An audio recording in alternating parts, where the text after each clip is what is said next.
motion and a second for tabling. Yeah, I guess my question is, when the dress code goes out to the residents, if the residents have comments, questions, whatever, who do they respond? Who do they send those questions or comments to? I guess you would discuss it at the next meeting, right? Because you'll vote at it at the next meeting. Residents have an opportunity to provide comments then. Yeah, I mean, my suggestion is send them to the committee. You would send it to Fletcher Chambers, wouldn't you, as chairman of that committee? For what reason? Have them redo them again?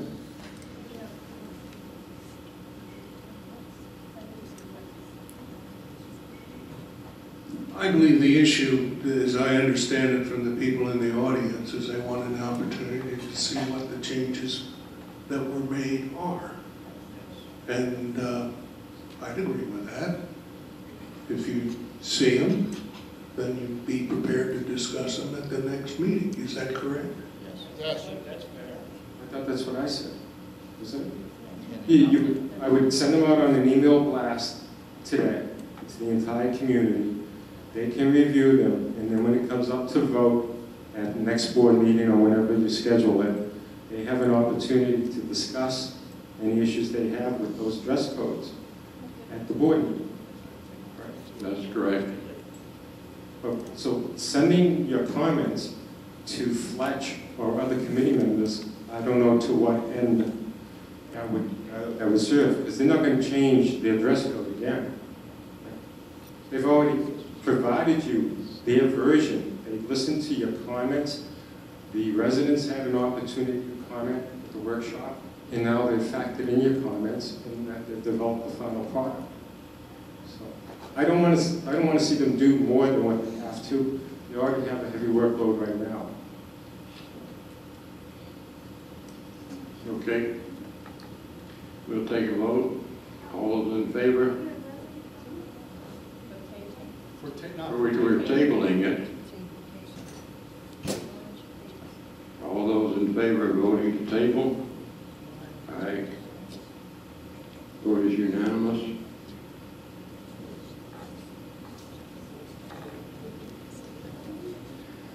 Item number 5, to approve a lifestyle committee's recommendations to not differentiate food and beverage prices for residents, guests, and the public.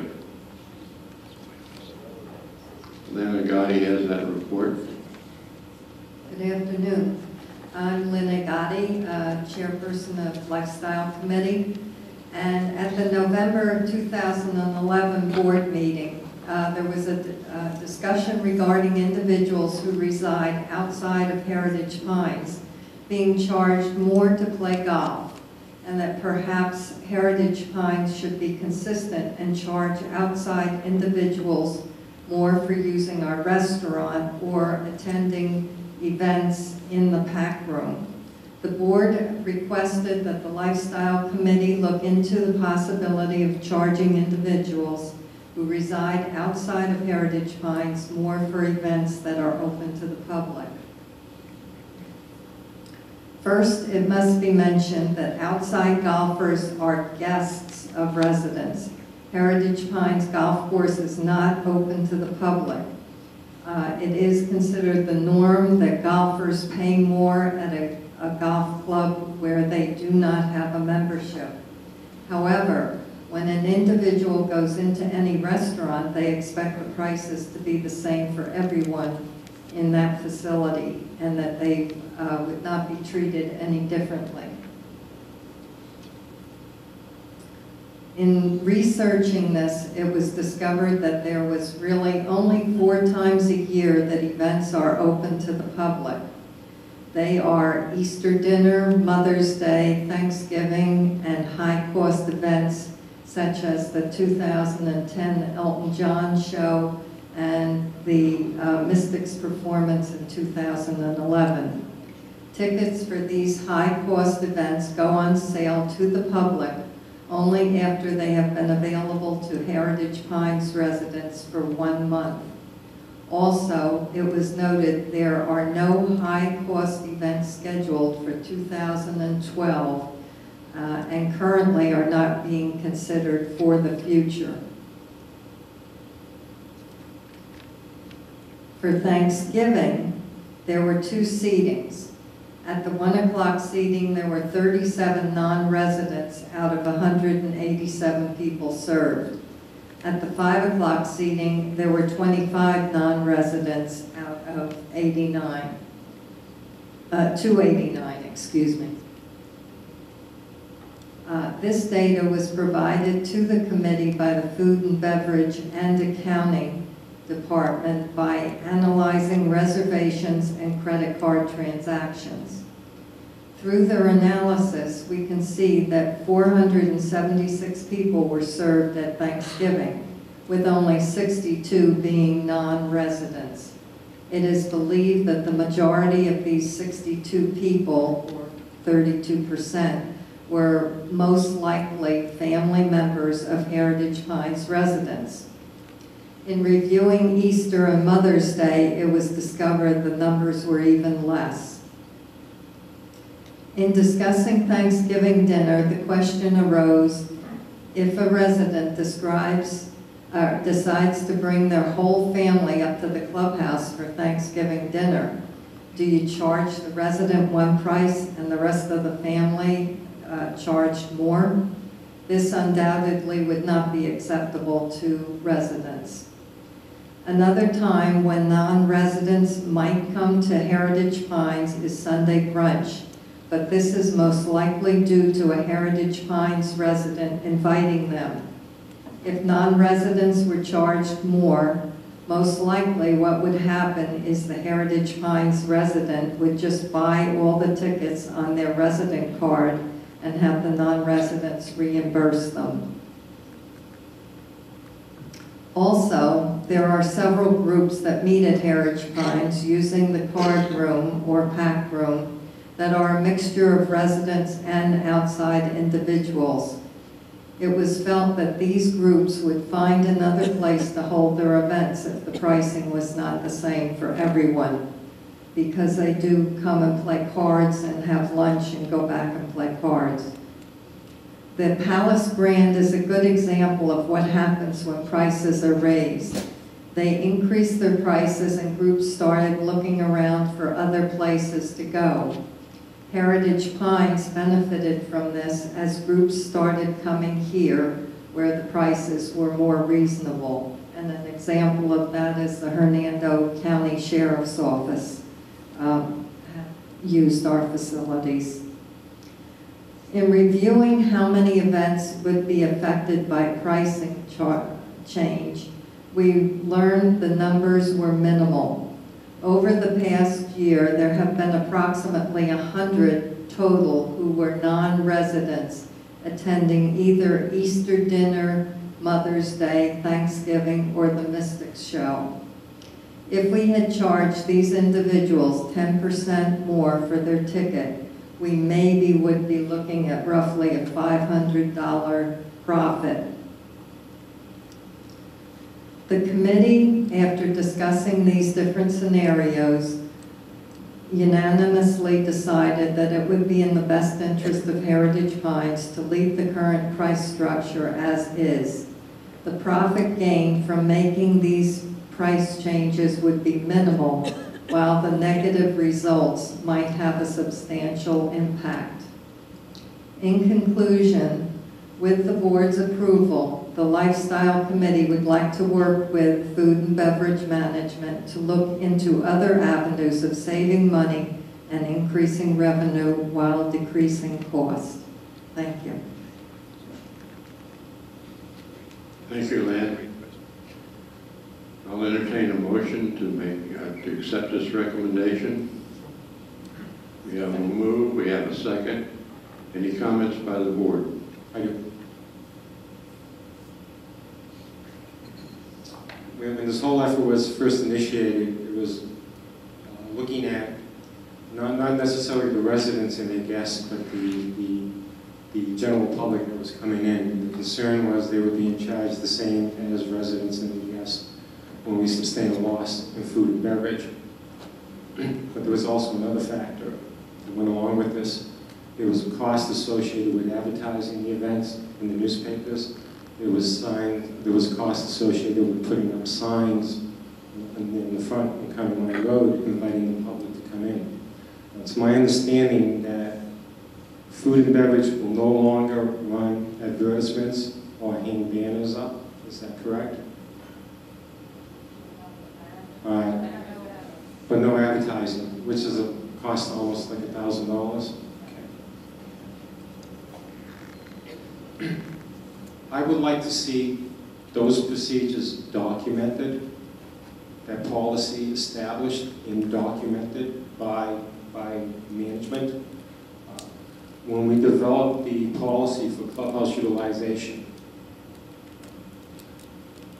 then the motion that was made was that you adopt the policy and that the management would develop a policy and internal procedures to implement that policy.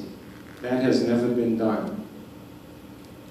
So I would like to see policy established regarding the clubhouse utilization. Decision that was made. I'd like to see policy that documents the fact that we will not incur advertising expenses, such as in the newspaper, when we invite the public here. And I'd like to see the procedures for both of those.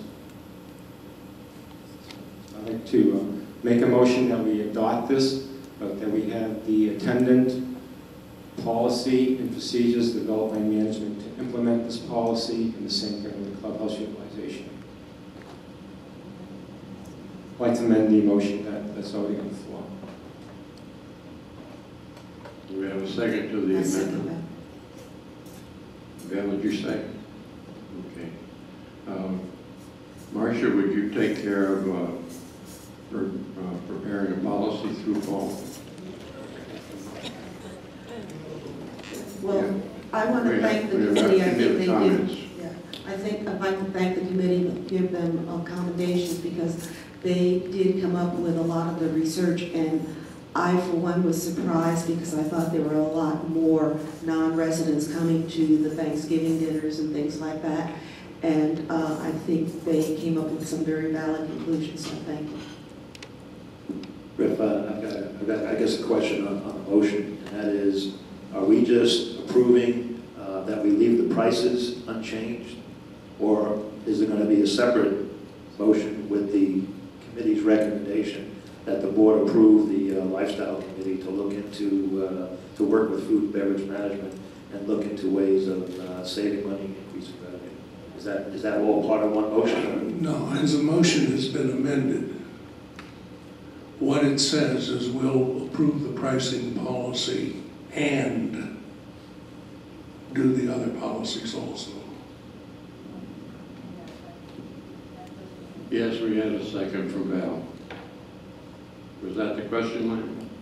Well, I think it's. Yeah, I guess where I'm coming from is, will there be, I guess my question is, will there then be a second motion, whether we vote on the committee's recommendation? They have two recommendations. So are we voting independently for recommendation number one to keep the prices unchanged? And then will there be a vote later on whether we give the committee the approval to look into the revenue and expenses?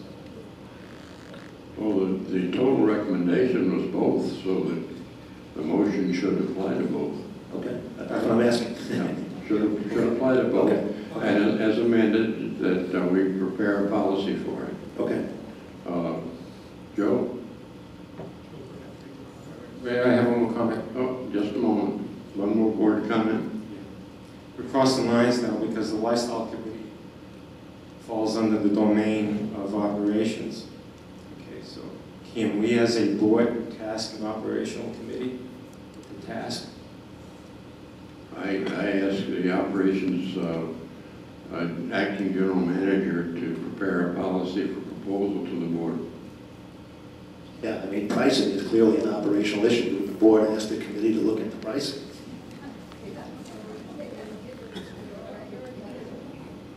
But that was a board decision to do that.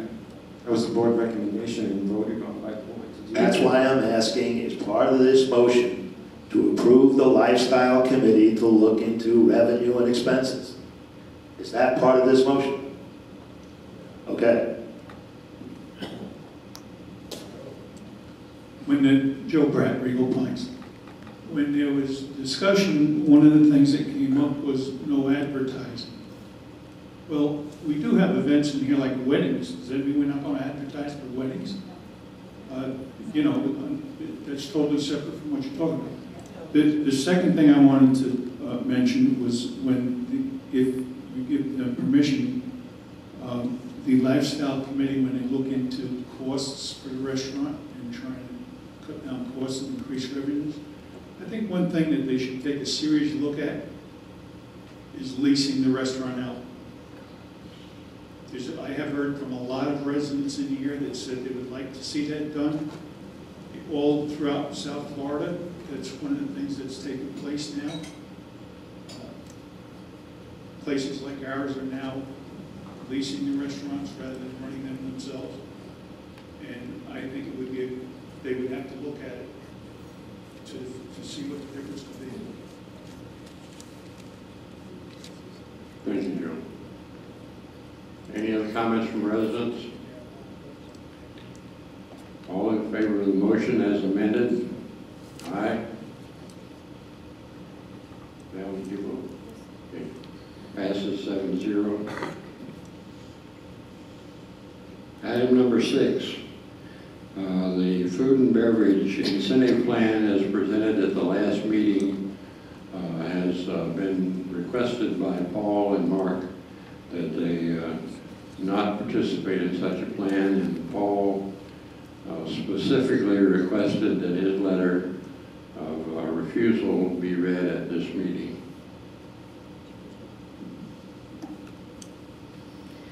After much thought, both food and beverage managers, myself and Mark Stanish, respectfully declined the 2012 incentive plan which was offered to us from the board.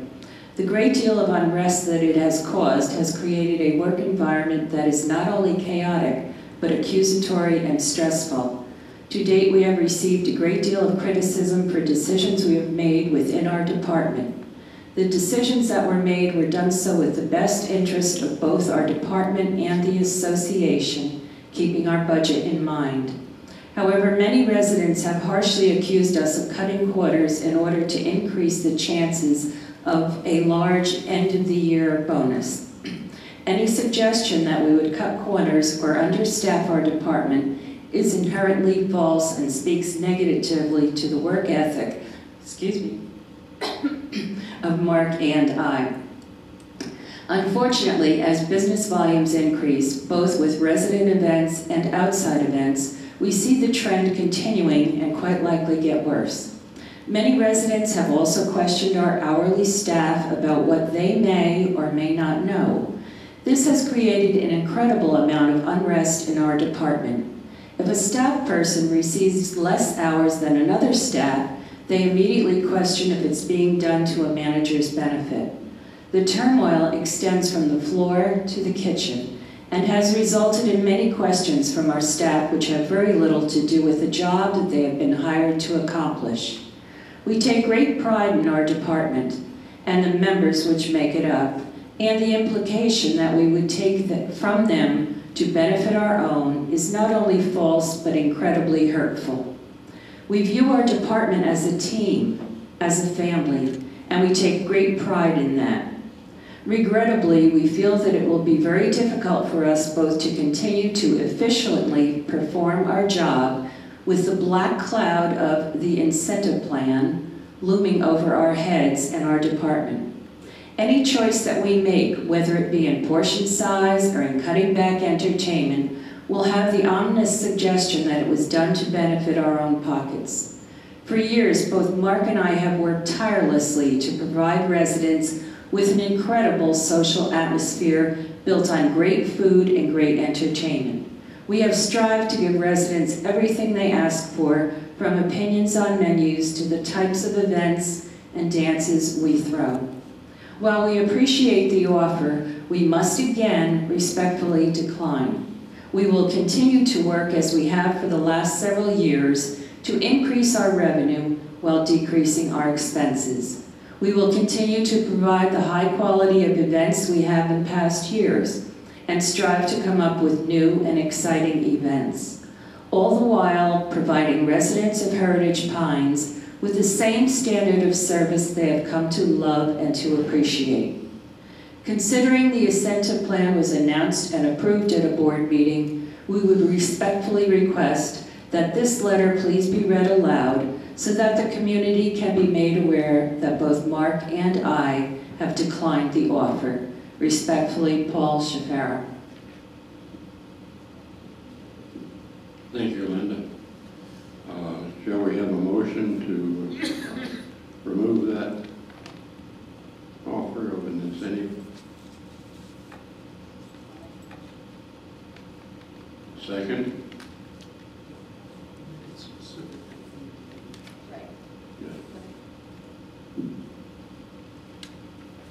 I'll make a motion that we remove the food and beverage department from the incentive plan.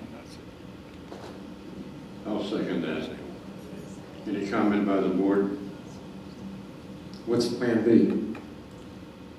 What happens now?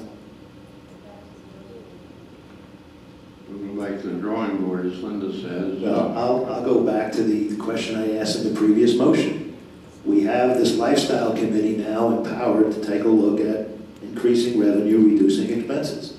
If one of their options is to work with Paul and Mark on an incentive plan, that would be one of their recommendations. If not, we don't have a plan.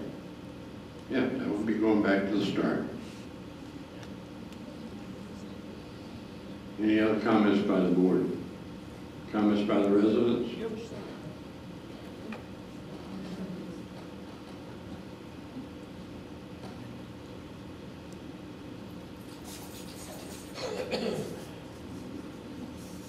I have no problem with an incentive plan per se. I do have a problem with the fact that you have an incentive plan that you started because you wanted two departments to increase their revenues. And now we've got one department saying, well, we don't want to work under these kind of conditions. And yet, when you want to rescind the policy, you're saying, well, we're only going to do it in this area. If you're going to rescind the policy, rescind it for everybody.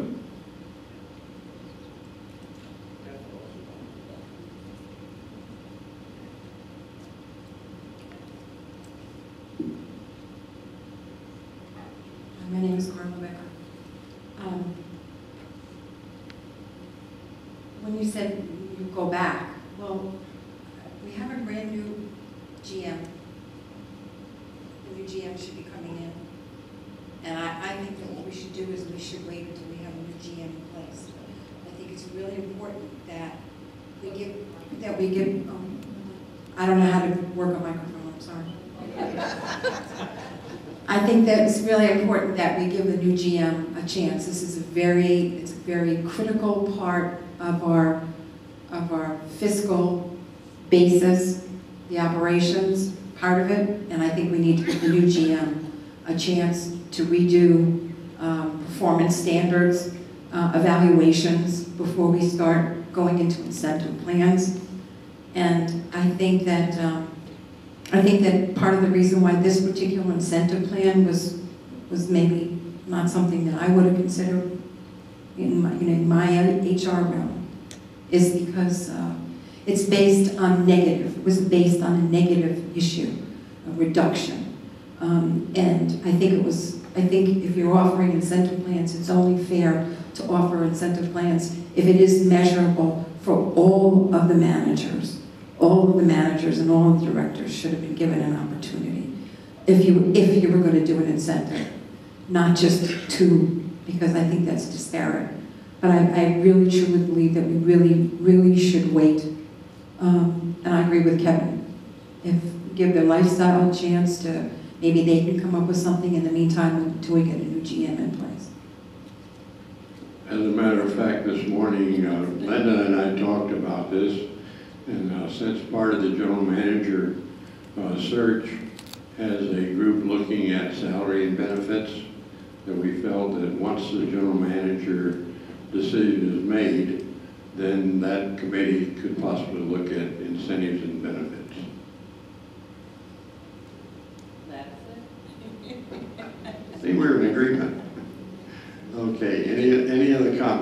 You just got another job.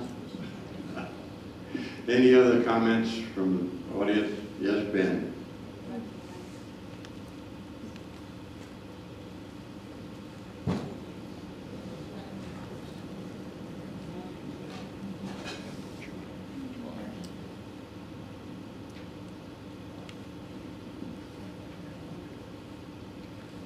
Hello, my name is Ben Bell. I'm from Rolling Green.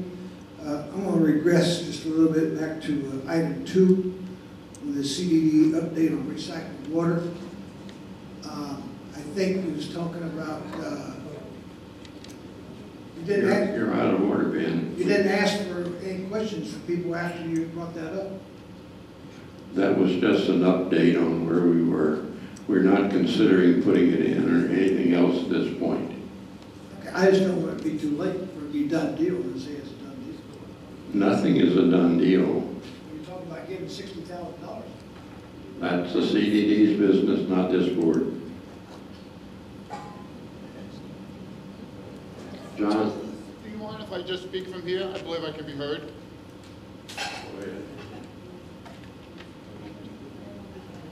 Go ahead. Oh, I can speak from here? Okay. Why do we need an incentive program for anybody if we pay them enough money? If we pay them enough money, that's the incentive. And if they do better, then we can give them raises.